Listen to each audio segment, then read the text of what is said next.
Cabildeo presenta Informe Especial con Amalia Pando. Muchas gracias a todos ustedes. Página 7, que viene realizando encuestas desde hace ya bastante tiempo, ha publicado una última este fin de semana con resultados que considero no cambian los que se vienen produciendo desde hace ya meses atrás. Mesa aventaja a Evo Morales por un punto, Mesa 32%, Evo Morales 31%. Como siempre hay margen de error en las encuestas, podría ser al revés también. Evo 32, Mesa 31, en fin, se nota que están casi empatados en ese porcentaje que es el de 30%, un poquito más, un poquito menos. Analizando un poquito otras cifras de dónde viene este resultado, Mesa tiene mayor simpatía en las capitales, es decir, en las ciudades que son las más pobladas, un 38% de simpatía, mientras Evo Morales no llega al 25%. Esto es para que Evo Morales se agarre la cabeza realmente, ¿no? 38% en ciudades para Mesa y solo 24% para Evo Morales. Puede haber un margen de error y, bueno, subámosle 25%. Esto significa que Evo Morales ha perdido muchísimo, pero muchísimo en las ciudades. En provincia, las cifras son favorables a Evo Morales 40% y Carlos Mesa 25%. Gracias a ese 40% de provincia es que Evo Morales está en el 30% como resultado nacional. Si no fuera provincia, pues no llega al 25%, que es el porcentaje de ciudades. Pero igual, yo quiero hacerle notar lo siguiente. 40% de simpatía en provincia significa que ha perdido el doble, ¿no? Porque en provincias Evo Morales ha sacado hasta el 2014 y 2015 el 80 y 90%, poblaciones donde había unanimidad para votar por Evo Morales. Y de esa aplastante simpatía que iba casi a una acción militante, pues le queda solo el 40% y le estoy hablando del área rural. En las ciudades el 24% no llega al 25%. Estas cifras, en mi conclusión, es que Evo Morales ha detenido su caída y Mesa ha detenido su ascenso. Las tendencias son inversamente proporcional. Mientras Evo cae, Mesa sube. Pero ambos se han estancado en una balanza en que a cada uno le toca un poquito más del 30%. ¿Qué es lo más interesante para mí de esta encuesta?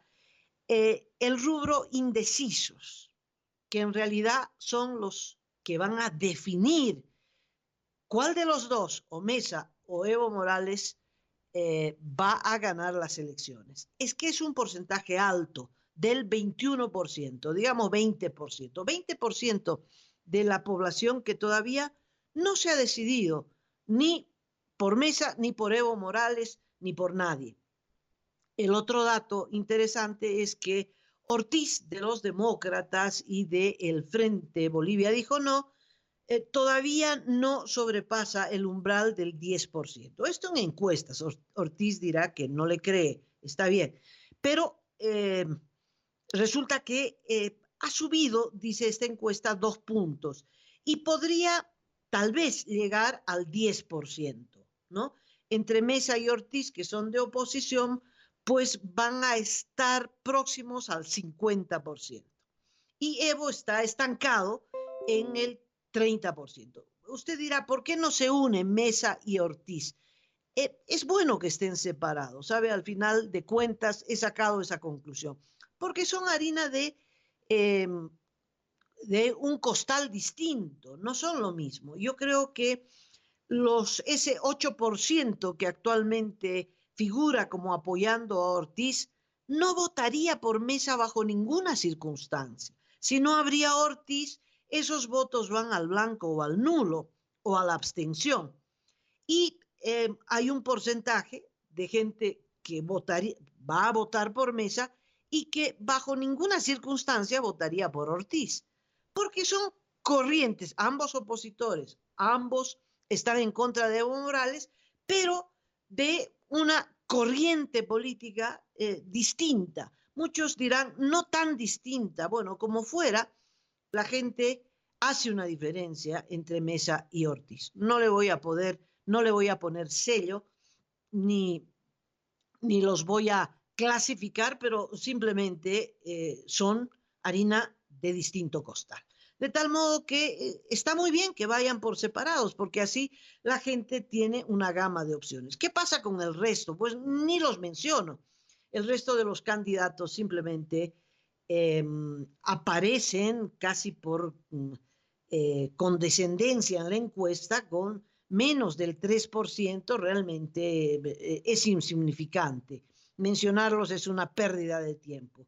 Yo diría que de momento la batalla está entre Carlos Mesa y Evo Morales y Ortiz, que aparece en un tercer lugar, lejos, muy lejos de los dos primeros, pero aparece. El resto no, el resto son una pérdida de tiempo. ¿Qué va a pasar? Pues de momento cada quien está desarrollando su estrategia. Por una parte, Ortiz necesita para subir no tanto pelear contra Evo Morales como pelear contra Carlos Mesa. Y yo creo que ahí jugará un rol importante Rafael Quispe, que ya se lanzó en picada contra Carlos Mesa, acusándolo de haber recibido una remuneración por el rol que cumplió como vocero de la causa marítima. Si usted desentraña, pues, ¿cuál es la denuncia, no? Y Mesa recurrió a la justicia, lo que me parece un error, ¿no? Porque al margen si la denuncia de Rafael Quispe se ajusta o no a la verdad, acá, si tuviéramos una justicia imparcial, bueno, todavía podría correr, ¿no?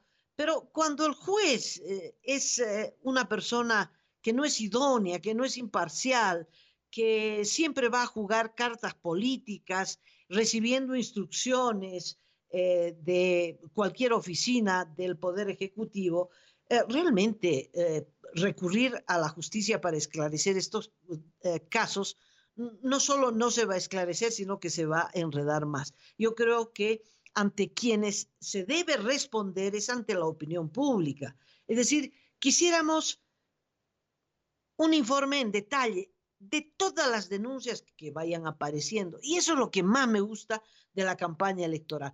Porque la campaña electoral es precisamente para saber quién es el candidato, qué hizo, qué no hizo, cómo manejó la plata, recibió plata, de quién recibió la plata, por qué recibió la plata, cómo la utilizó, etcétera, etcétera, etcétera. Porque el electorado tiene que saber quién es el candidato. Y por eso tienen que haber todo tipo de denuncias y todas son bienvenidas, esperando siempre que las denuncias sean ciertas. Ahora, entre la verdad y la mentira, pues a veces es difícil dilucidar. Por ejemplo, la denuncia de Rafael Quispe y otro diputado, ambos vienen de Unidad Nacional del partido de Samuel Doria Medina, que como no participa, pues se han arrimado a Óscar Ortiz. Claro que le ha caído muy bien esta alianza. Y ellos basan la denuncia contra Mesa, por ejemplo, en un informe que ha vertido el gobierno, una interpelación que ha hecho Wilson Santamaría y que el gobierno ha respondido específicamente sobre qué plata o cuánto recibió Carlos Mesa en su rol de vocería. Y entonces la denuncia de Quispe dice: Carlos Mesa y sus asesores, no solamente Carlos Mesa, habrían recibido 2.800.000 bolivianos, en que en viajes, viáticos, etcétera, etcétera, y se habla de que algunos, no dice Mesa, dice que alguno de los asesores recibió sueldo, aguinaldo y doble aguinaldo. Bueno, es posible que el informe del gobierno esté redactado de esa forma. ¿Para qué ir donde un juez? Nos gustaría más bien que escuchar parte y contraparte y saber, bueno, qué hay de ilícito en esto. A propósito, la Cancillería recién está preparando uh, el informe sobre cuántos millones, no de bolivianos, de dólares, gastaron en ese fracaso que fue la demanda contra Chile en La Haya. Se estima que 30 millones de dólares financiaron ese fracaso. No se olvide que un rol era el de la vocería, que a mí me parece muy bien, que había que financiar esa vocería, que era muy importante desde el punto de vista de la información hacia la comunidad internacional de qué era y de qué se trataba esta demanda.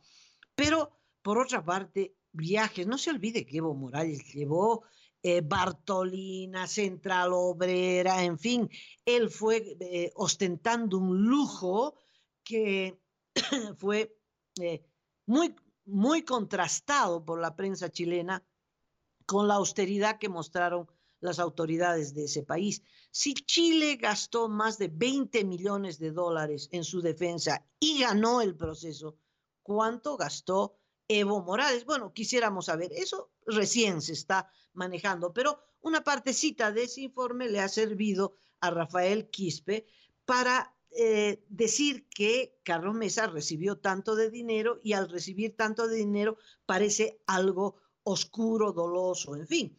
Y en vez de esclarecer a la opinión pública, pues Mesa recurre a los juzgados. Esa será la tónica. ¿Por qué lo menciono? Porque esa será la tónica de la campaña electoral hasta octubre. ¿Y está mal? No, está muy bien, está muy bien. Se tiene que decir todo lo que hay que decir. Es ahora o nunca. Eh, Está claro que la campaña de Ortiz solo puede subir a costa de Mesa.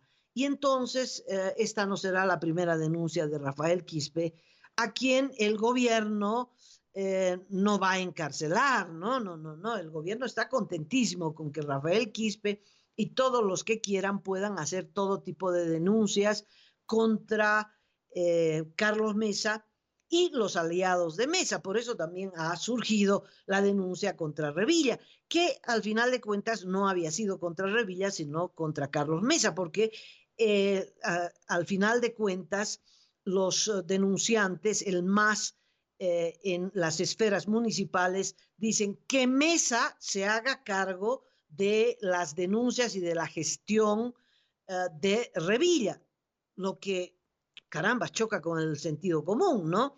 El alcalde es Revilla. Revilla logra un acuerdo político con Carlos Mesa, que no ha tenido nada que ver con la gestión municipal. Pero entonces, no es importante Revilla, acá es importante Carlos Mesa. Y entonces dicen, bueno, si hay denuncias de corrupción en el municipio, el que debe responder es Carlos Mesa, con lo que se comprueba que la intencionalidad de esas denuncias son las de afectar la campaña de Carlos Mesa. Bueno, la denuncia inicial de la ex fiscal Yañíquez y otros del MAS fue apuntando a un acuerdo entre la alcaldía y Terza, pero como la denuncia no, no presentó realmente una gravedad ni tenía mucho que denunciarse, porque los contratos con Terza habían sido firmados por la anterior gestión de Juan del Granado y no había sustento para mantener esa denuncia. Ha aparecido otra arista que es un acuerdo con el empresario Saavedra, muy amigo de Evo Morales. La gestión de Evo Morales le ha comprado vehículos y ha hecho otro tipo de contratos con Saavedra, pero muchísimos que habría que analizar uno por uno, ¿verdad? A ver si esos contratos reflejan precios reales o hay sobreprecios o a raíz de qué muñeca Saavedra obtuvo tantos contratos con el gobierno de Evo Morales. Bueno, este mismo Saavedra firmó un acuerdo de intenciones con el alcalde Revilla para hacer una mega obra en la curva de Holguín, cuyos terrenos le pertenecen a Saavedra, no a la alcaldía. Pero la alcaldía, al final de cuentas, va a tener que aprobar el megaproyecto. Pero no han llegado a ese paso. Lo que hay es una carta de intenciones por la que la alcaldía se compromete a apoyar ese megaproyecto a cambio de recibir terrenos y 30 millones de bolivianos en obras. En fin, la alcaldía recibiría mucho a cambio de aceptar ese megaproyecto. Bueno, en La Paz somos reacios a aceptar megaproyectos, avances urbanísticos. Recuerdo que Maclin, que era alcalde de La Paz, estuvo no solo toda su gestión, que fue larga, pero anteriores más, casi 30 años, hemos discutido si se hacía o no se hacía el Puente de las Américas, ¿no? Al final Maclin se cabreó porque todos se oponían, todos tenían un pero, al final lo hizo y el Puente de las Américas fue una de las grandes soluciones urbanísticas en la ciudad de La Paz. Entonces, cuando vemos un megaproyecto, el empresario se va a enriquecer, y claro que se va a enriquecer, no se va a empobrecer, no es que va a invertir porque es parte de la congregación de las monjas carmelitas, no, por supuesto. Ahora, La Paz le dice no, Saavedra se irá a Santa Cruz y hará el megaproyecto en Santa Cruz. Santa Cruz le dice que no, aparecerá su megaproyecto en Iquique, en fin, lo que fuera.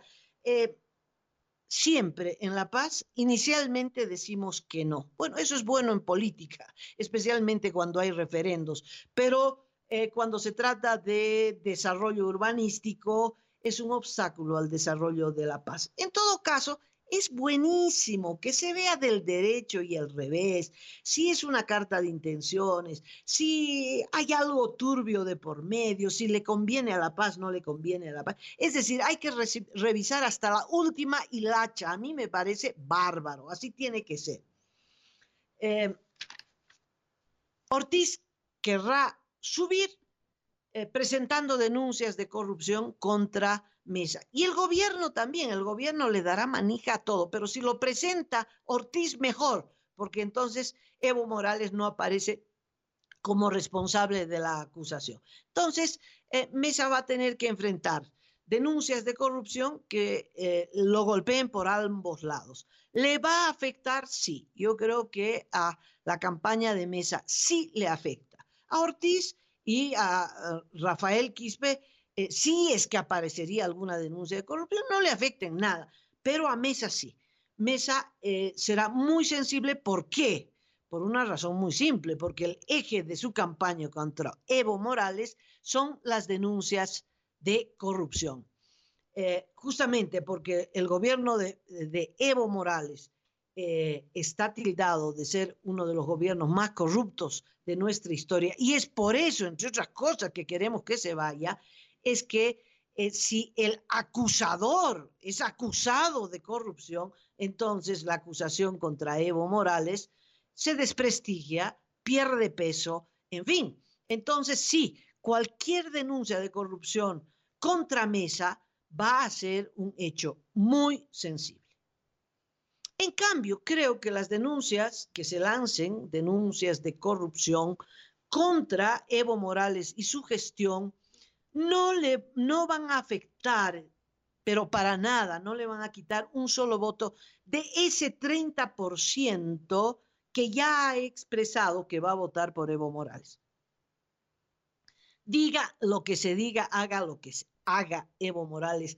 Es decir, ese 30% es lo que los analistas llaman el sector duro. No lo va a mover nadie. ¿Puede bajar todavía más Evo Morales? No creo que baje del 30%. Creo que ahí se estabilizó. ¿Puede subir?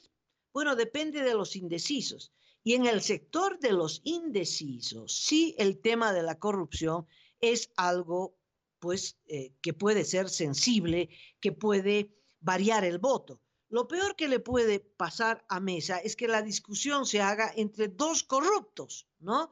Entonces, los indecisos ahí pueden eh, virar hacia el voto nulo, blanco. No creo Ortiz, por ahí unos puntitos podrían favorecer a Ortiz, pero eh, eso es lo peor que le podría pasar a Mesa, ¿verdad? Es decir, que la campaña sea una competencia de denuncias de corrupción que provoquen una confusión tal que anule la posibilidad de que esos indecisos se conviertan en un voto positivo. Ahora, denuncias de corrupción contra el gobierno. No hay cartas de intención. Aquí lo que hay es una actitud abiertamente a favor de determinados negocios que son negociados. No le digo ya algo grande como la compra de los helicópteros, y lo menciono entre muchísima, una lista larguísima de negociados. ¿Por qué? Porque estos helicópteros, más de 100 millones de dólares, fueron comprados sin licitación por la entonces ministra de Defensa, Cecilia Chacón, y el comandante de la FAM. ¿Por qué menciono esto? Porque Cecilia Chacón es ahora la que denuncia a Revilla y Saavedra, cuando ella tiene que descargarse y explicar por qué compró helicópteros que no funcionan, helicópteros chinos que no funcionan, por ese monto impresionante, que no son 100, son 140 millones de dólares, millones de dólares.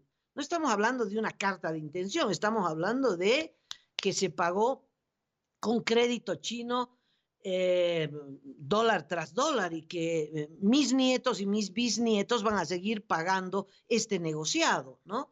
Pero hay cositas menores, los de Grox, por ejemplo, no me diga, aunque el monto es chiquito, pero es vergonzoso, Evo Morales negociando con Grox públicamente, y Grox se adjudica un contrato para prender la TEA en los Juegos de Odesur, el prendido de TEA más caro del mundo, 1.300.000 bolivianos, que se llevó Grox, no muy agradecido con Evo Morales, pero sin licitación, contrato directo, previa charla entre Evo Morales y, bueno, y Pablo Grox. Si eso no es tráfico de influencia, el tráfico de influencia no existe en el mundo.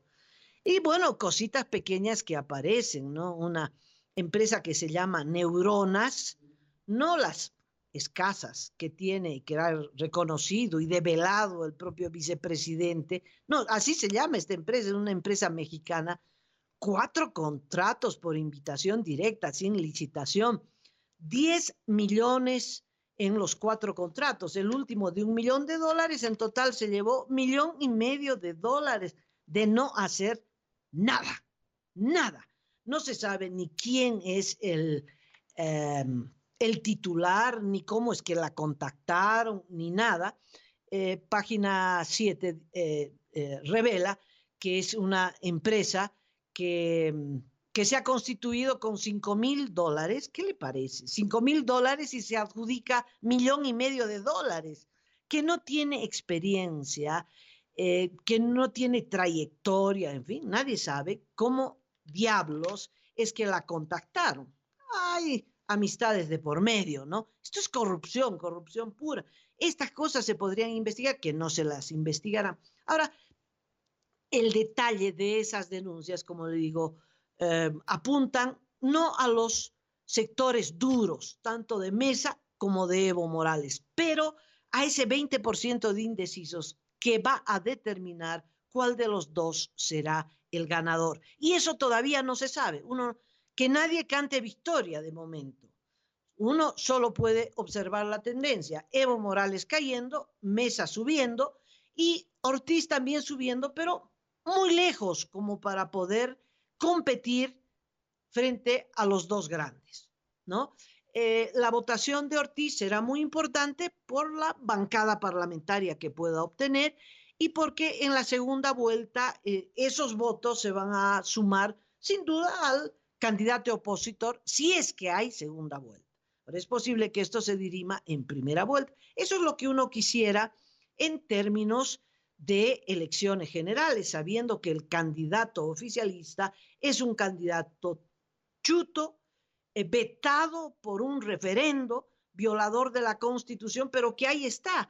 Y la tendencia será a que el pueblo que votó por el no en el referendo volverá a votar por el no a Evo Morales en esta elección para repudiar una candidatura inconstitucional. Ahora, ¿qué es lo interesante y la advertencia? Este fin de semana se han producido dos hechos, no muy destacados, pero que a mí me parece nos dan luces sobre lo que va a ocurrir. Don Juan Ramón Quintana estuvo inaugurando una cancha de césped sintético en Mecapac. Carambas, cómo hubiéramos querido que inaugure un hospital, pero no. Una cancha de césped sintético en la zona sur de La Paz, en Mecapac. ¿Y qué dijo ahí? No le crean a los opositores. Primero, saben que les va a llover cualquier cantidad de denuncias de corrupción, ¿no? No de cartas de intenciones, de corrupción, de pagos ya realizados por obras o que no se hacen, o equipo que no llega, obras mal realizadas, o sobreprecios que saltan a la vista, etc. Saben, y por lo tanto, Juan Ramón Quintana dijo, no les crean. Y luego agrega, nos vamos a las elecciones más difíciles. Es que claro, lo más probable es que las pierdan. Y desde afuera nos quieren tumbar. Esto es muy importante, desde afuera. Es decir, no es que hay un proceso electoral donde la gente va a votar y es este voto el que va a tumbar a Evo Morales. No, dice desde afuera, es decir, ese voto va a ser interpretado como una acción conspirativa desde afuera. ¿Desde afuera? ¿Qué es desde afuera? Desde afuera el imperialismo, ¿verdad? Cuando lo concreto es que somos nosotros los bolivianos, la mayoría que queremos, sí, abiertamente, queremos que Evo Morales se vaya, porque eso es lo que dice la Constitución, porque queremos hacer respetar la Constitución y estamos cabreados de tanta corrupción, de tanto de autoritarismo, de tanto, ¿verdad? Pero para ocultar la caída de Evo Morales, entonces es muy bueno encontrar un enemigo fuera. Esto es lo que es parte del guión que ha seguido Maduro, Ortega y que sigue siempre Evo Morales. Cada vez que está contra las cuerdas, hay un golpe de Estado en marcha o alguien lo quiere matar. Y ese alguien está claro, radica en la avenida Arce de la Paz, es decir, la Embajada Americana. Y el colega Andrés Gómez en su blog Rimay Pampa hace referencia a una entrevista que ofreció Evo Morales en la Argentina o para la Argentina a través de Radio Pizarra. Y en esa entrevista, Evo Morales, le estoy hablando de hace poquitos días, dijo que el embajador de Estados Unidos montó el caso de Gabriela Zapata con la complicidad de algunos periodistas para que Evo Morales no gane el referendo y para que no se cambie la Constitución. En el resultado estamos de acuerdo, pero que la embajada americana hubiera montado el caso de Gabriela Zapata. A ver, no hay ningún indicio de que la embajada americana los hubiese presentado o hubiese fomentado las relaciones íntimas Evo Morales, Gabriela Zapata, o que la embajada americana hubiese gestionado los contratos con la CAMC y le hubiera gestionado los pagos extras a Gabriela Zapata, que mostró mesas llenas de dinero, de dólares, de las comisiones por esos contratos. ¿O por qué cree que ganaba Gabriela Zapata? Bueno, no se ve ningún indicio. Eso fue por voluntad propia, ¿verdad? entre partes, entre las gestiones que hizo Gabriela Zapata, ofreciendo los servicios de la empresa a la que representaba CAMSE y los distintos ministros y el propio presidente posiblemente. Lo concreto es que la empresa a la que ella representaba ganó muchísimos contratos, más de 600 millones de dólares. Eso fue gratis. Bueno, las fotografías que ella muestra rodeada de dólares muestran que no fue gratis. Bueno, pero la embajada americana, eso es muy interesante, de lo que pasó. Entonces, como la embajada americana armó el caso Zapata, entonces él está autorizado, ¿verdad?, para desconocer el resultado del referendo. Y adelanta, dice, anuncia, la embajada de los Estados Unidos trabaja, dice, un complot mediático para atacarlo a través de las redes sociales y medios de comunicación en las próximas elecciones. O sea, hay un complot, ¿no?, de mentiras montadas. Es decir, todas las denuncias de corrupción que se presenten en este periodo electoral contra Evo Morales serán parte del complot. Y si a esas denuncias de corrupción él le va a atribuir la derrota, entonces él, al igual que en el referéndum del 2016, va a decir que no tiene por qué reconocer el resultado porque es parte de un complot. Es así como se está montando. Ya están abriendo el paraguas para decir por qué perderán las próximas elecciones. Hay un complot de la embajada de los Estados Unidos. Ambas declaraciones, la de Juan Ramón Quintana y la del propio Evo Morales, coinciden anunciándonos lo que se viene. Y usted tiene que estar bien alerto y bien informado para eso. Bueno, me despido de ustedes. Mañana les prometo otro informe especial aquí en Cabildeo. Cabildeo presentó Informe Especial con Amalia Pando.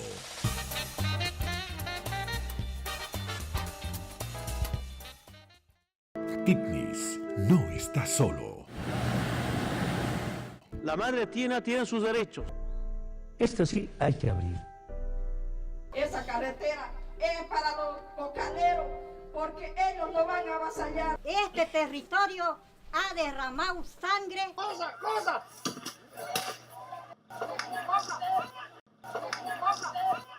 Titnis no está solo. Esta comisión, en consecuencia, exhorta al Tribunal Internacional por los Derechos de la Naturaleza a sancionar al gobierno del Estado Plurinacional de Bolivia. Entonces ese corazón, esta Bolivia grande, no se va a dejar que su corazón muera. Titnis no está solo.